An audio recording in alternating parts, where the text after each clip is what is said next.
Are you managing your time effectively as a small business owner? As a small business owner myself, I know it's easy to get caught up in work and grind and put the long hours into making your business be successful. But while that's okay in the short term, in the long term, it leads to burnout real quick. And I've personally experienced burnout several times over the past 4.5 years of running my small business. So, in this video, I'm going to share my best tips for helping you manage your time effectively so that you don't get burnt out as well. Hey everyone, Riley here with Small Business Unfiltered. If you're new to the channel, welcome. So happy to have you here. Go ahead and hit that subscribe button, turn on notifications so that you're notified every time that I publish a new video, which is every Wednesday and every Friday. If you're a returning viewer, welcome back. So happy to see you again. Today's video is something that I've had a lot of experience with in the past 4.5 years of running my business, and that deals with time management and how to avoid burnout, right? As a small business owner, especially when you're just starting out, you're kind of on your own. You have to do whatever it takes to make the business successful. And that's oftentimes involves putting in the long hours, but long hours, no time off, little sleep, it leads to burnout pretty quickly. And burnout just means that you're not as effective when you need to be, when you're actually trying to manage the business during the day, but you're so exhausted that you're either unmotivated to work or you're physically just too tired and you're not productive at all. So, doing a few of these things that I talk about here in the video will help you manage your time more effectively, not just day to day time, but your time over a week or your time over a month long period. So let's go ahead and jump into today's video. One of the biggest things for me in terms of time management is really recognizing that I can be flexible with my schedule. Now, this might be simpler for a business like mine that doesn't have a physical location. We're not selling stuff at a storefront or anything like that. We do have a lot of meetings with clients and we're creating content with clients, but a lot of the stuff that I do behind the scenes can be done anytime from my computer, whether it's late at night, early in the morning, from home, at the office, whatever it may be. So, being able to be flexible is my biggest tip for managing your time. And what exactly does that mean? So, we all know there's just going to be late nights involved when you're running a business. You're staying up trying to crunch numbers or make payroll or do all these different things that are involved with running a business that a lot of people don't see on the outside, right? It's kind of the back end of the business that helps the business run. A lot of times that comes after regular working hours because during working hours, you're managing the storefront or talking to customers, you're on meetings, whatever it may be. So it's just natural to have these late nights throughout the week, but trying to be flexible and adjusting your schedule so that you're not pulling, you know, staying up until midnight or 2 a.m., whatever it may be, and then also waking up at 6 a.m. every day and working and not really giving your time any time to actually yourself any time to actually relax and take a break. So being flexible is my biggest thing that I've kind of learned. And doing this video, this episode is kind of a self-reflection for me too, because I struggle with this a lot. And where it's not necessarily that I'm working at 12 o'clock at night after I've been up and going since 6 or 7 a.m. It's just that my brain never really shuts off from the business. So, while you may say, well, I'm not sitting here on my computer, but you're on your phone scrolling through email, responding to email, looking at what's coming up for the next day. I consider that, your brain's not shutting off, you're working. So being flexible really involves taking time to, if you have those late nights, adjusting your schedule the next day, whether it's sleeping in a little bit and not getting to the office until 10, or taking a longer lunch break to kind of refresh and rejuvenate yourself. I think being more intentional with your time, and especially your time, quote unquote, off, is very important as a small business owner, mainly to avoid burnout.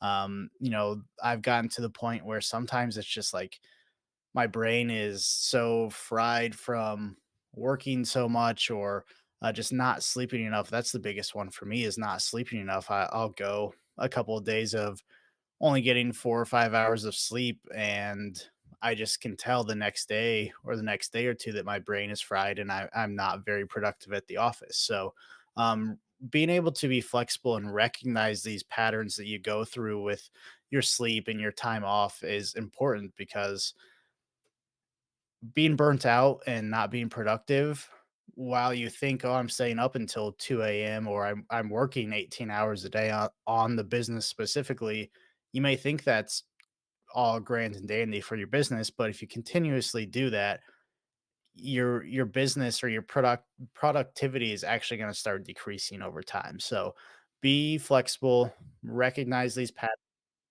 and understand that it's okay to take time off as a small business owner, whether it's just working a half day or not going to the office and working from home, just mixing up your schedule so that you can avoid kind of this burnout theme that I'm talking about here.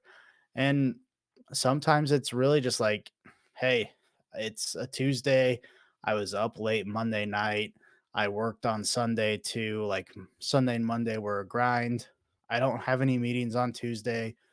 I might just have to get a little bit done, but I'll only work for an hour or two. And then I might take some time off and sleep in, or go play pickleball in the morning instead of getting right to work, or even just take the entire day off. And I know it's not as easy as that for a lot of small business owners, right? I do have that capability just by the nature of what we do, which we're a digital marketing agency here at Hardin Digital. So I have a little bit more of that flexibility as long as my schedule allows it without having meetings or having to go record and create content for clients. But I intentionally work in those times to take some time off, take some time to myself to kind of refresh and reset myself. So that's the biggest thing for me. Be flexible, kind of just be understanding of your schedule and how much you're actually working, and not just get into this, I'm going to grind all day, all night, 20 hours a day, every single day, 7 days a week. I know that's kind of the, you know, entrepreneur mentality that people just want to keep going and going because that's the only way to find success as a small business owner, but that's not always true. So recognize these type of things, these different trends that you go through, and start planning accordingly. The next biggest thing for me is being able to use a project management software. Um, I don't schedule out every single hour of my day or every 15-minute time block of my day. You'll hear, or you might have watched some things from like Rob Deerdeck, who's super successful entrepreneur business owner, and his schedule is like precise down to the 10, 15 minutes of every single day.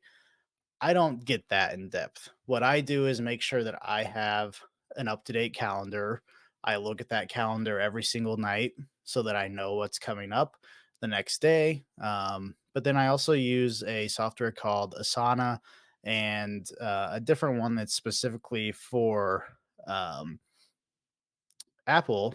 You can get it on your MacBook or on your iPhone. It's called Things, and they're basically just project management softwares. Things is more of just a running to-do list, which I tend to use for more personal things now, but then Asana is great for project management, both from the team aspect of, having Kaylee and Hannah on the team helping managing some of our website projects or graphic design projects, but also for me personally, I have it broken down by all of our clients, and then back end stuff, and then specific things for, you know, this this YouTube series. Like, I break it down by everything that I need to do for a specific project or client, or just the general business. And what that does for me is it really helps me manage my time more effectively, so that I'm not just endlessly, going at it every single day. I know, hey, I have these deadlines of these projects I need to hit this week or today. And once I get those done, if I, done it 2 o'clock in the afternoon and it was a long night, and I know I got everything that absolutely needed to be done today, then I can be like, okay, I can kind of step back away from the business a little bit, or try and focus on more fun things, or even just give myself the afternoon off as long as I know that I've got everything accomplished that I needed to. And being able to know that, or you have to use project management softwares or some type of system. You don't have to use something like Asana necessarily, but being able to keep track of what you need to do is a is an effective tool for, allowing yourself to have that flexibility. Because if not, you're kind of always just scrambling. It's always like, what's the next thing on my to-do list? Well, if you're not keeping track of that somewhere, then it's just kind of an endless cycle of, okay, need to do something else, need to do something else. And being able to just keep track of all that has been super beneficial for me. I like to do it on my computer and phone.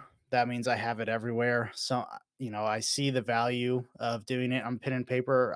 I still use a notebook for a lot of my notes and meetings with clients and stuff, but in terms of my to-do list and project management, I personally like doing it on computer, phone. Ideally, it's an app that I can look it up on my phone, or if I don't have my or look it up on my computer, or if I don't have my computer with me, I can look it up on my phone so that no matter where I'm at, I have access to that list of things that I need to accomplish for the day. Kaylee, on the other hand, writes everything down on paper. She still has a physical calendar at her desk.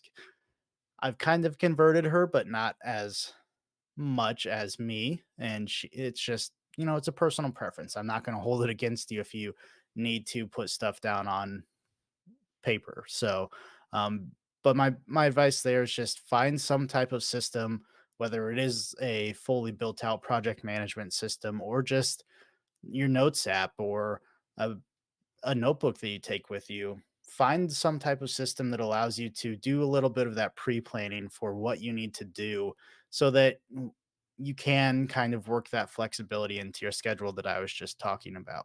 Let me know down in the comments if you use a project management software like Asana, or if there are any other ones out there that you use that are effective for you.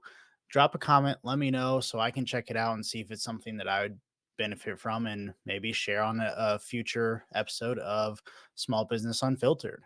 If you've seen any of my previous videos, you might have caught up on the fact that I tend to break my episodes down into 3 points. So, my last point here for, how to avoid burnout, how to manage your time as a small business owner, is really to just take time for yourself, right? The first two kind of just fall into this, but I really want to talk about, being able to turn the business off every once in a while is very beneficial to help you avoid long-term burnout as a business owner.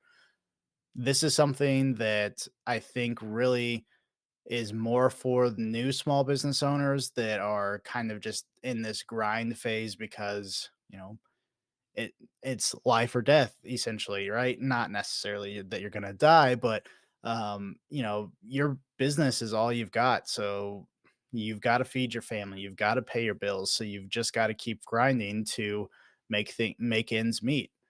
But that's great. I understand that I was there completely for when I first jumped out on my own and took the business. I didn't have any other source of income. It was literally just what I could do as my business is what I lived off of. So I understand the sentiment of that, but over the past few years of running my business, I've slowly started to transition to allow myself to take more time for myself and, you know, shut my brain off from thinking about the business 24/7. And I think a lot of people who are probably watching this video or watch my videos across my channel are the newer small business owners that are still trying to figure out, um, you know, they're growing, they're trying to make ends meet. And so this is something that I wish I kind of picked up on earlier. It might have helped me avoid some stress and burnout early on in the early years of running my business. But again, it's just hard. I didn't have anybody necessarily telling me to take a step back, because everything I was seeing was just those entrepreneurs that said, just keep grinding, work 20 hours a day, every single day, 7 days a week. Like, that's not necessarily always the best thing to do. So, being able to take a step back, whether it's just not checking your email late into the night every single night, like giving yourself a cutoff time. It's as simple as it can be as simple as those type of things where it's not necessarily that you're taking 3 days off from the business all at once, but just, giving yourself a deadline of, hey, it's 7 or 8 o'clock at night. I just want to wind down. I'm not going to check email. I'm going to turn on do not disturb, or I'm going to mute notifications from email until I wake up and go to work tomorrow. I think that's a little more plausible for the new small business owners that are trying to grind it out, trying to build a successful business, right? You're not necessarily going to be like, "Oh, it's a Tuesday. I'm going to take today off and go play disc golf or something like that." It'd be awesome if you can. Kudos to you. Maybe you work the weekends and you're taking a day off during the week. That's awesome. Love to see it. But for those ones that are, trying to grind and keep the business alive, it's still important for you to take some time off too. And it doesn't always have to be full days or several hours at a time, but just, setting those boundaries of, I need to take a step back from the business for at least a couple hours every single evening, or a couple hours a few days of each week, right? Um, Being burnt out, I've been there, I think, like several different times throughout the past 4.5 years, and I really just kind of shut down at that point. And then I feel like I take multiple days off, or I'm very unproductive for multiple days in a row. And that really ends up hurting me in the long run more than it would if I would just say, hey, I'm going to take a few hours this afternoon off and call the day early or something like that. So just know that giving yourself that freedom, that flexibility to take some time for yourself, even if it's just a couple of hours, your business isn't going to fail because of that, right? I know it's a big fear, but as someone who's been through it from literally, I started my business from scratch, zero clients, $0 in monthly reoccurring revenue. Like, I've been there from the very beginning, and I've worked my way up to running a successful business. And I can tell you that it's okay to take that time off. You're not going to lose the business. I don't I'm not going to tell you 100% you're going to be successful if you take time off. Like, that's not the case, but I will say that reflecting over the past almost 5 years, I wish I was able to understand that taking a step back from the business at whatever intervals that you can, you'll be just fine. Your business isn't going to go under overnight because you didn't respond to all these emails at 9 o'clock at night, or you didn't run payroll. Well, okay, I'm not going to say don't run payroll. I'll walk that one back. But, because you're not crunching numbers or building out this business plan or this new product line, whatever it may be, you're not going to go under just because you relaxed for a couple of hours, watched a couple TV shows, read a book, whatever it may be. So it's I feel like I'm kind of re-emphasizing this a lot throughout this video, but it is really something that I have struggled with, and I want to kind of pass it on to anybody else who's in similar shoes that I was, starting my small business from scratch. So that's what my goal is for this channel. As of this recording, this is my third video. You might be watching this later on down the road, and several videos in, or hundreds of videos in, whatever it may be, right? I publish videos 2 times a week. So just getting this started, but whether you're watching this um, when first publish it or several years down the road, my goal with this channel is always just to help other people who are searching, trying to find tips to help them run their small business, help you grow your business, as I have done over the past 4.5 years. So if you find this content helpful, if you enjoy watching my videos, if you have any questions, whatever it may be, please subscribe, first of all, so that you get my videos every Wednesday and Sunday. So they show up in your YouTube feed. Turn on those notifications. It'll send you a push notification to your phone. If you have any questions, drop them in the comments of this video. I'd love to answer them on a future episode, future video on my channel. I'm always looking to be as helpful of a resource as possible. So I'd love your comments. Um, yeah, I think that'll do it for this video. Again, subscribe. New video coming out just a couple of days from now. So we will catch you on the next Small Business Unfiltered.